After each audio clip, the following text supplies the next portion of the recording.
তবে একটা সত্যি কথা সেখানে এসপি বলে দিয়েছেন যে প্রচুর পরিমাণে বিস্ফোরক নাকি উদ্ধার হয়েছে।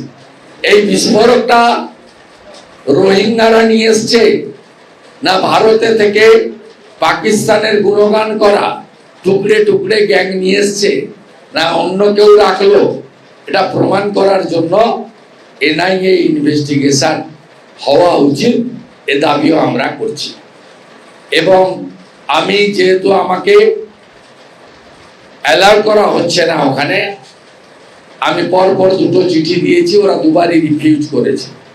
শুক্রবার মাননীয় বিচারপতি সুব্রত ভট্টাচার্য মহোদয়ের বেঞ্চে আমার লয়ার মেনশন করেছিলেন, তিনি সোমবার ফিক্সড রেখেছেন। আমি আশা করব কোর্টের অনুমতি নিয়ে মোথাবাড়ি, সন্দেশখালী, ধুলিয়ান, শামসেরগঞ্জের মতো এখানেও আমি প্রবেশ করে